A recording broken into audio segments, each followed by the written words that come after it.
Bismillahirrahmanirrahim. Assalamualaikum warahmatullahi wabarakatuh. Alhamdulillah wa syukurillah. Pada kesempatan kali ini kita akan sharing mengenai renungan mengenali diri. Siapa kita sebenarnya? Ada sebuah ungkapan yang mengatakan man arafa nafsahu arafa rabbuhu. Barang siapa yang mengenal dirinya, maka dia mengenal Tuhannya.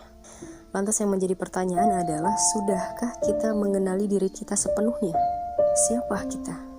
Untuk menjawab pertanyaan tersebut, mari kita analogikan ke dalam sebuah kisah.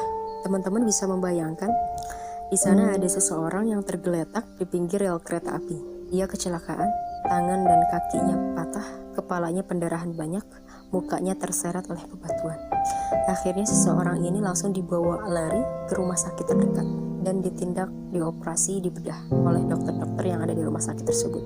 Singkat cerita, seseorang ini sudah mulai siuman, sudah mulai membaik. Akhirnya dokternya bertanya kepada seseorang ini, siapa dia, dari mana dia. Dan ternyata orang ini merupakan seseorang yang hidup sebatang kara. Dia tidak memiliki siapapun. Kemudian dengan niat baiknya dokter ini, akhirnya berniat untuk full membiayai seseorang yang sudah kecelakaan tadi.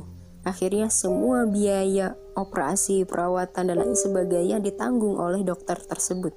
Lalu orang ini langsung diberikan rumah, diberikan mobil mewah, diberikan harta-harta untuk keberlangsungan dia hidup. Kisahnya seperti itu. Sekarang, coba kita tarik dulu, jika posisi kita yang ada di dalamnya, kita akan bagaimana kepada dokter yang sudah membantu kita, yang sudah memberikan segala hal kepada kita. Tentu kita akan manutkan teman-teman. Jika dokter tersebut meminta sesuatu, tentu kita akan mengiyakannya kan? Karena dia sudah membantu kita. Dari mulai dia membantu saat kita kecelakaan, lalu dia memberikan rumah, memberikan mobil, dan memberikan segalanya untuk keberlangsungan hidup kita. Tentu jawabannya kita akan mengiyakan kan teman-teman? Nah, tapi di dalam kisah ini, kita kembali lagi ke kisahnya. Ternyata seseorang ini ketika diajak bertemu oleh seorang dokter yang tadi, ternyata dia menolak dengan berbagai alasan. Lalu di sisi lain ada beberapa orang yang menanyakan ke orang tersebut, dari manakah harta yang sudah dia peroleh selama ini? Akhirnya jawabannya apa? Jawabannya, semua ini adalah hasil kerja kerasku. Semua ini adalah hasil jerih payahku, hasil banting tulangku. Ternyata dia lupa teman-teman, kalau harta kekayaan dia adalah pemberian dari dokter. Fasilitas-fasilitas yang dia dapatkan adalah dari dokter tadi. Tapi dia lupa. Bahkan untuk diajak bertemu pun dia menolak. Begitupun kondisi kita kepada Allah Subhanahu wa ta'ala. Kita diberi fasilitas banyak oleh Allah.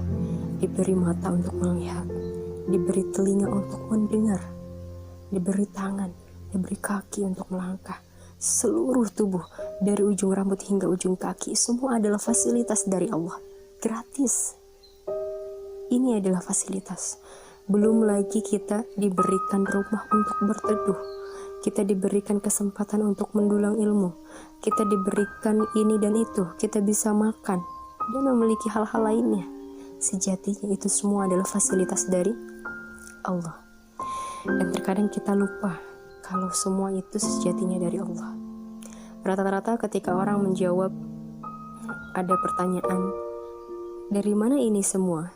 Ini adalah hasil kerja kerasku, ini adalah hasil kerjaku, ini adalah hasil banting tulangku. Dah lupa kalau sejatinya itu semua adalah dari Allah Subhanahu wa ta'ala. Dan kita pun terkadang lupa ketika Allah memanggil kita dalam satu hari 5 waktu. Hayya 'alas shalah, hayya 'alal falah. Dan kita malah beralasan, maaf Allah, saya lagi sibuk. Maaf Allah, saya kerjakan dulu nih sebentar lagi. Akhirnya ditunda-tunda. Itulah kita. Itulah kondisi kita. Lantas tatkala sudah mengetahui analogi untuk mengenali siapa diri kita dari kisah tersebut, mari kita bermuhasabah diri untuk mengenali kita lebih dalam, mengenali kita lebih jauh. Siapa kita sebenarnya? Baik, terima kasih. Hanya itu yang bisa disampaikan. Mudah-mudahan bermanfaat. Dan jika teman-teman merasa ada bermanfaat yang bisa diambil, boleh di-share ke teman-teman yang lain agar kebermanfaatan ini menyebar luas dan semoga menjadi nilai kebaikan bagi teman-teman juga. Sampai bertemu di podcast berikutnya. Semoga Allah berkahkan pada setiap langkah dan hela nafas kita. Wabillahi taufiq wal hidayah. Wassalamualaikum warahmatullahi wabarakatuh.